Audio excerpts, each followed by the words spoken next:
Партнер программы – компания МТС. Якостная и надейная мобильная сувязь по всей Беларуси. День добрый, панове! Вёска Абольцы, Талочинский район, Витебская область, Республика Беларусь. Назва, панове, гэтай вёскі Абольцы паходзіць ад старажытнага колішняе слова обел ці вобель. Ну, гэта значыцца, што вось, напрыклад, далі табе зямлю, гэта вось вобельна земля, гэта значыць дадзена табе назаўсёды, полностью у вечную уласность карыстайся на здоровье. Ну, а людей, якіх на такой землі сялілі, значит, называли абольцами. Ну, это значит, что люди поселены на вобельной землі. Вось так поселили колись тут людей, назвали их абольцами. Так они тут по сегодняшний день и живут. Сеют жито, садят огородину с садовиною. Ну, а мы давайте завитаем до их у гости.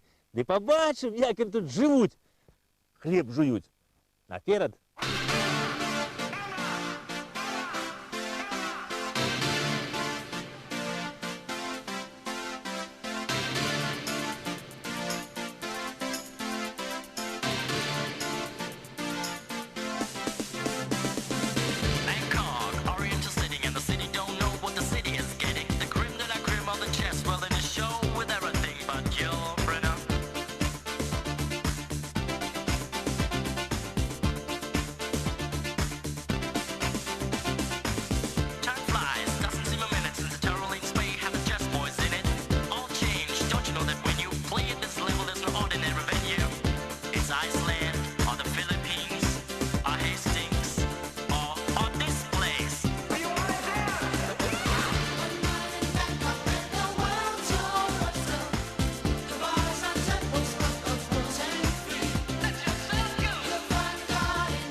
Раней, панове, вось тут у Абольцах было вельмі шмат літоўскіх прозвішч. І з гэтага польскія гісторыкі некаторыя зрабілі выснову, што вось тут калісьці быў абшар неасіміляваных балтаў. І што назва вёскі Абольцы паходзіць ад літоўскага слова «обаліс» – яблык, што тут калісьці раслі вялікія яблычныя сады. Але вось мясцовыя жыхары з гэтым не згаджаюцца. Яны кажуць, што назва вёскі паходзіць ад рэчкі, якая працякае праз вёсачку, а рэчка гэта завецца Абальчанка. Правда, кажуць, што раней гэта рэчка была нашмат-шмат шырэй і нашмат-шмат глыбей. І ўсіх, ну, проста абальшчала сваёю магутнасцю.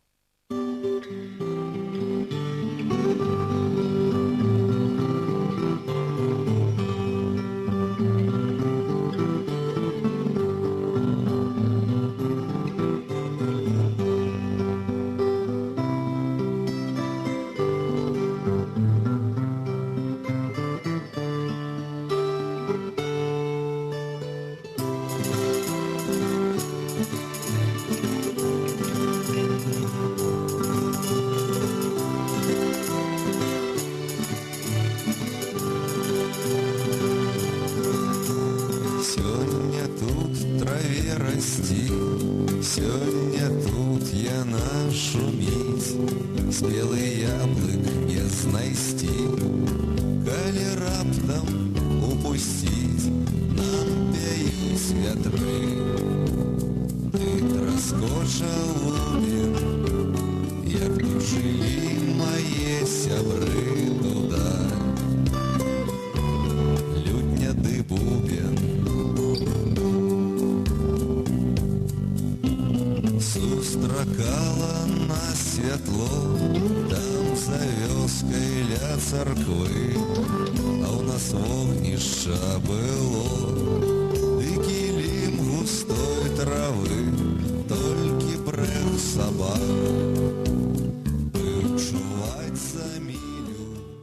Тое, што гэта была вёсачка чыста літоўская, з гэтым згаджаюцца ўсе. Але вось некаторыя кажуць, што літоўцы тут жылі яшчэ ж не з даславянскіх часоў, а што сюды перасяліў вялікі князь Альгерд, якому належалі гэтыя землі. А пасля Альгерда тут пачаў уладарыць ужо ягоны сын Ягайла. Ну і вось Ягайлаку, ведаеце, палякі прапанавалі ў жонкі сваю польскую каралеву Ядвігу. Ну, гэткім чынам яны хацелі Вялікае княства Літоўскае ўключыць у польскае каралеўства. Ну і пачаць яшчэ ахрышчэнне язычаскай Літвы па каталіцкім абрадзе. І вось шлюб паміж Ягайлам і Ядвігай адбыўся ў Кракаве ў 1386 годзе. Ну і тады, пасля гэтага шлюбу, Ягайла Абольцы аддае сваёй жонцы Ядвізе. І гэтая вёска стала уласнасцю польскай каралевы Ядвігі. Энцыклапедычная даведка. Ядвіга нарадзілася 15 лютага 1374 года. Каралева Польшчы, жонка караля Польшчы і вялікага князя Вялікага княства Літоўскага Ягайла. Аказала значную дапамогу ў хрышчэнні Літвы. Для падрыхтоўкі царкоўнай уніі паміж праваслаўнай і каталіцкай цэрквамі заснавала разам з Ягайлам у Кракаве кляштар славян бенедыкцінцаў з Прагі. Садзейнічала ўмацаванню пазіцыі кіпрыяна, як мітрапаліта Кіеўскага і ўсея Русі, і падтрымлівала яго заходы па заключэнні уніі. Завяшчала значныя сродкі на аднаўленне Кракаўскага універсітэта. Садзейнічала у 1387 годзе далучэнню да Польшчы галіцкай зямлі, занятай венграмі. Выступала за мірнае рэгуляванне канфлікту з нямецкім ордэнам. Памерла хутка пасля нараджэння дачкі, 17 ліпеня 1399 года. Адразу пасля смерці Ядвіга пачала шанавацца як святая, афіцыйна кананізавана ў 1997 годзе. Дарэчы, Ядвіга Абольцы атрымала ад Ягайлы не як падарунак, а ў якасці вена. Вена, панове, гэта калісьці была такая своеасаблівая плата жаніха за невесту. І вена нават была агаворана ў статуце Вялікага княства Літоўскага. Вена давалася жаніхом невесце на той выпадак, калі ён раптам возьме ды памрэ. І вось, калі яна застанецца ўдавой, ды каб не прыйшлі там радня, куды не сказала, што вымятайся з нашай хаты, гэта ўсё нашае, то жаніх ёй даваў вена, і ўжо адабраць ад яе ніхто нічога не мог, калі на раптам, не дай Бог, заставалася ўдавою. Але вось Ягайла, калі жаніўся з Ядвігаю, Ядвізе ўсё-такі было 12 гадоў, ён быў старэйшы за яе на 22 гады, але перажыў яе аж на 35 гадоў. Яна памерла вельмі маладая. Ну і вось Абольцы зноў жа сталі уласнасцю Ягайлы. Ну а пазней уже Ягайла жаніўся на Соф'і Гальшанскай, і ад іх уже пайшоў знакаміты род Ягелонаў.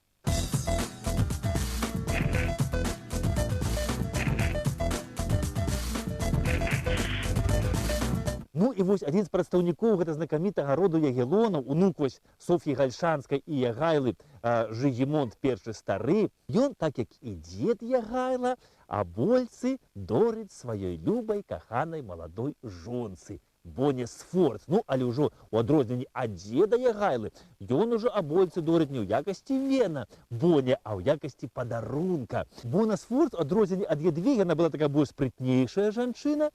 Ну і яна любіла наведаць свае вось гарады і мястэчкі. І зусім магчыма, што вось тут у Абольцах яна бывала і не аднойчы. Ну, а калі і не бывала, дык чула аб Абольцах гэта дакладна. Бона Сфорц, она же все старалася павялічыць свае доходы, ўсё і было мала, хацелася ўсё больш і больш. Ну і вось тут у яе за намесніка ў Абольцах быў такі Кірдзей Грычанавіч. Ну і вось гэты Кірдзей Грычанавіч па загадзе Боны Сфорц сабраў тут усіх мясцовых жыхароў і сказаў ім, значыцца, што паважаныя вось сённяшняга дня вы павінны працаваць больш і лепш, чым працавалі раней, але за тую ж плату. Ну, значыцца, гэтыя абальчанні мясцовыя жыхары выслухалі намесніка Кірдзея.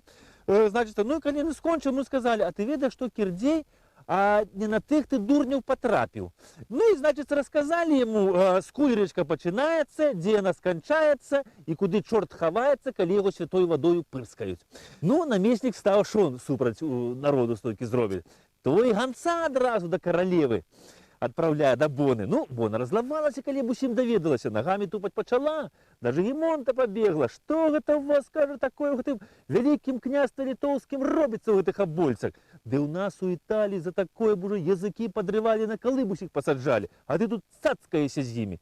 Ну, Жыгімонт такі спакойны, такі разважлівы, дык ён кажа, што ну, Бона, не сварыся, у вас там у Італіі цемрашальства пануе, а ў нас тут пануе ў вялікім княстве літоўскім закон. Не кіпяціся. І ў 1532 годзе Жыгімонт I вось сюды ў Абольцы накіроўвае сваю давераную асобу.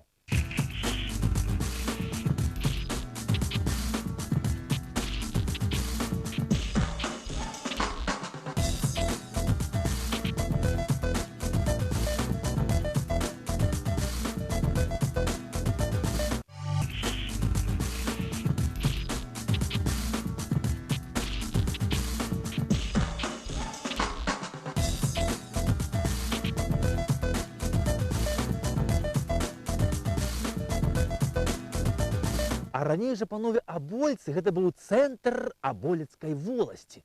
Ну і калі сюды ў Абольцы прыехала гэта каралеўская асоба, то яна дала загад, каб з усёй воласці народ прыйшоў у Абольцы. Ну, народу, кажется, сабралася вось тут якраз на гэтай галоўнай плошчы ў Абольцах, яблыку не было дзе ўпасці.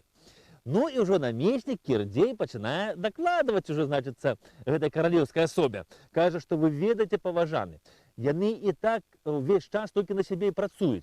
Яны выходзяць на працу толькі 2 разы на тыдзень, у сераду і суботу, і то ідуць толькі пасля абеду. А калі на гэты дзень выпадае свята, наогул адмаўляюцца працаваць.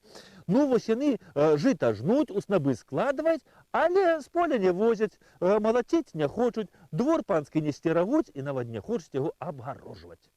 Ну, пасля намесніка, значыцца, словам ўжо ўзялі сяляне. І паказваюць гэтаму чалавеку каралеўскаму паперу, на якой чорным па беламу напісана, што згодна з каралеўскім прывілеем яны больш працаваць не павінны, чым яны працуюць. А што ўжо там да сенаважэння і коней сцеражэння, то дзеля гэтага ёсць спецыяльныя людзі ў двары. Карацей, хто на што вучыўся, той хай гэтым і займаецца. Паслухаў ён і кажа, што ну, згодны з вами, паважаныя, але ўсё ж такі я папрасіў бы ад каралевы Боны, каб усё ж такі вы, ну, працавалі 2 разы на дзень, але ўжо не з абеду, а зранку і да вечара. Ну, гэта ж не шмат для вас.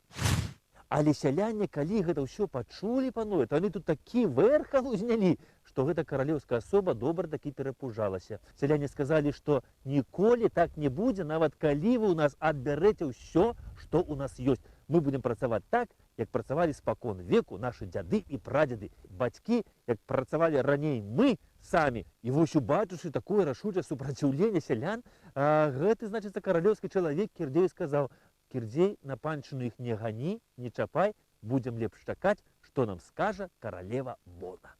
Вось такі, панове, калісьці жыў тут народ смелы, рашучы, які адстойваў свае законы і ў крыўду сябе не даваў.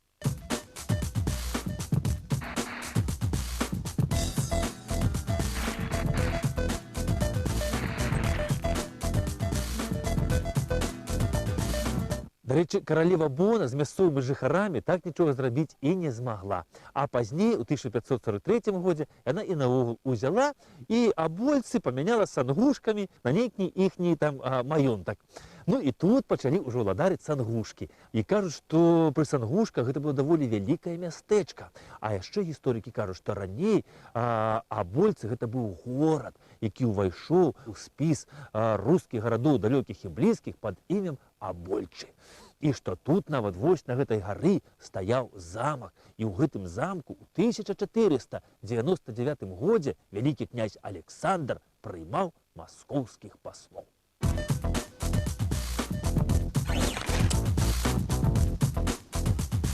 Абольцы былі знакаміты яшчэ і тым, што тут у Абольцах быў пабудаваны адзін з першых касцёлаў на Беларусі ў 1385 годзе князем Ягайлам. Касцёл стаяў якраз вось тут, на гэтым самым месцы. Ну, той касцёл Ягайлы быў драўляны, і пазней ён быў адноўлены, пабудаваны на тым жа месцы, таксама драўляны быў касцёл ужо Жыгімонтам III Вазай. І вось у гэтым касцёле да першай падзелу Рэчы Паспалітай служыў знакаміты біскуп Богуш Сестранцевіч. І касцёл, кажуць, быў вельмі прыгожы, з 4 калонамі, з купалам, побач з касцёлам стаяла званіца, а ў сярэдзіне у гэтага касцёла, кажуць, былі 2 намаляваны вялікія партрэты неведомым мастаком. Партрэты былі аздоблены кляйнотамі, гербамі. Адзін справа ад алтара гэта быў партрэт Жыгімонта III Вазы, і адзін злева ад алтара гэта быў партрэт князя Ягайлы. І вось той касцёл тут яшчэ стаяў пасля Другой сусветнай вайны. Кажуць, ён быў дубовы, такі моцны касцёл, але яго ўзялі і разабралі на дровы. А вось побач з касцёлам, панове, якраз вось тут, дзе гэтыя ліпы, тут колішнія могілкі. Праўда, раней вось тут на гэтых могілках былі старажытныя помнікі, ляжалі вялізныя пліты, унізе там знаходзяцца склепы. Але калі ў Абольцах будавалі школу пасля Другой сусветнай вайны, то гэтыя ўсе помнікі і надмагільныя пліты выкарысталі пад фундамент. Ну і вось мясцовыя жыхары расказваюць, што тут малыя хлапцы гулялі і праваліліся тут. І убачылі на ланцугах падвешаную вялізную труну. Яны вылезлі адсюль, і людзі засыпалі гэтае месца. А яшчэ мясцовыя жыхары расказалі, што падчас Другой сусветнай вайны, калі тут стаяў нямецкі гарнізон, то немцы сагналі ўсіх людзей сюды да касцёла, на гэтую гару на ўзвышша, каб людзі капалі траншею. Ну і вось людзі капалі траншеі гэтыя і наткнуліся ля касцёла на склепы. І нямецкі афіцэр адзін ускочыў у такі склеп, аглядзеў там усё і пасля сказаў усім «Auf Wiedersehen» і адправіўся да хаты. Але некаторыя схаваліся і бачылі, як немцы ускрывалі гэтыя склепы тут і даставалі адтуль розныя залатыя рэчы. А яшчэ мясцовыя жыхары расказалі, што вось тут з замкавай гары яны знайшлі падземны ход, які вядзе 17 кіламетраў аж да Смалянскага замку.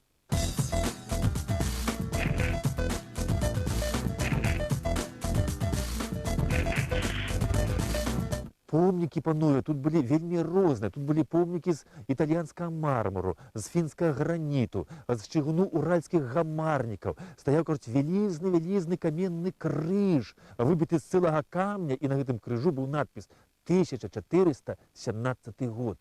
Але вось з усяго гэтага тут я на вясковых могілках знайшоў вельмі мала.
Вось не так даўно насупраць таго самага месца, дзе стаяў старажытны касцёл, мясцовыя жыхары паставілі вось гэты крыж.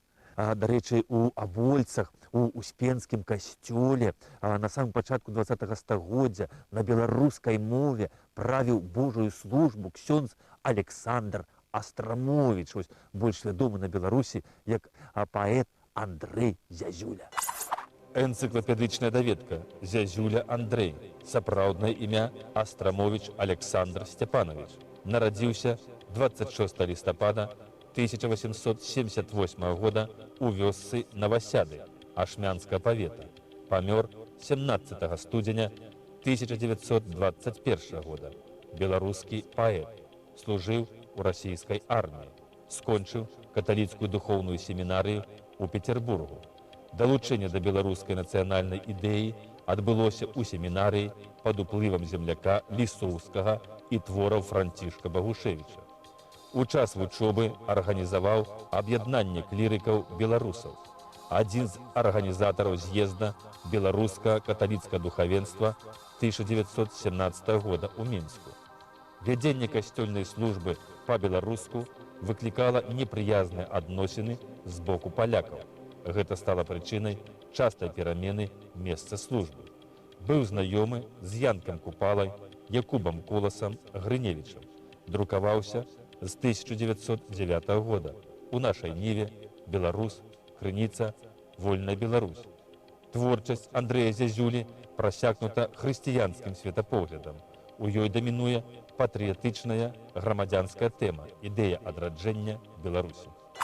Ксяндза Астрамовіча, Андрэя Зязюлю мясцовыя жыхары вельмі любілі і паважалі. Любілі яго за тое, што ён вось у касцёле звяртаўся да іх у пропаведзях на той самай мове, на якой яны размаўлялі ў сваіх хатах, на беларускай мове, па-беларуску. Яны любілі за тое, што ён быў вельмі шчыры чалавек, што ён ва ўсім дапамагаў сваёй пастве, чым мог. Ксёндз вельмі любіў сялян, і ён бачыў адраджэнне бацькаўшчыны менавіта праз сялян, праз сялянства, і ў сваіх вершах ён пісаў.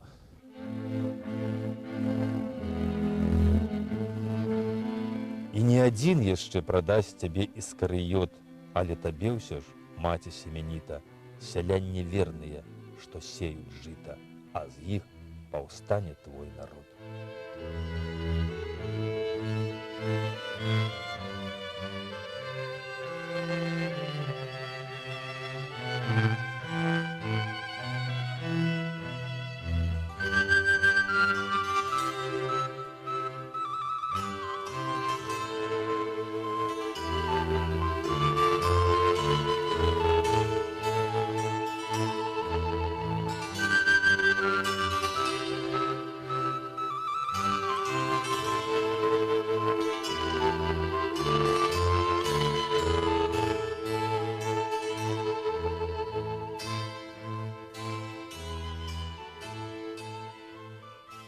І тое зерне, панове, якое сваімі прамовамі сеяў сярод мясцовага насельніцтва ксёндз Астрамовіч, дае ўсходы і сёння.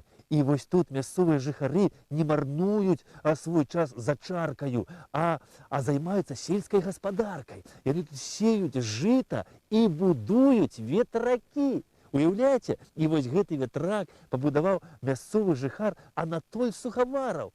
І ён яго пабудаваў не як дэкаратыўны там ветрак для прыгажосці, а як самы сапраўдны, як сапраўдны вецер, які круціць ягоныя жарнавы.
Акрамя старажытна-успенскага касцёлу, у Абольцах вось тут якраз на гэтым месцы стаяла яшчэ праваслаўная царква. Побач былі царкоўныя могілкі, і апошні святар гэтай царквы гэта быў Ціва Пётр Пятровіч. Ён быў расстраляны бальшавікамі ў 1937 годзе, а сама царква была драўляная і была спаленая падчас Другой сусветнай вайны.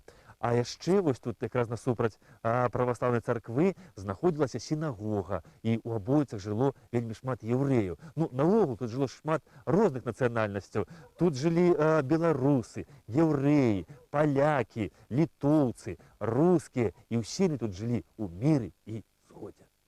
МТС, панове, гэта мой тэлефонны спадарожнік, а ваш яшчэ не? Тады хуценька падключайтеся да кампаніі МТС, таму што з кампаніяй МТС у падарожжы заўсёды сябе адчуваеш упэўнена.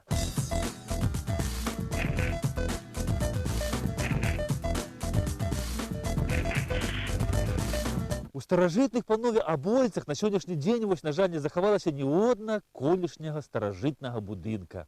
Затое тут ёсць, панове, людзі. Людзі, вось, якія не змагаюцца з ветранымі млынамі, а якія будуюць ветракі.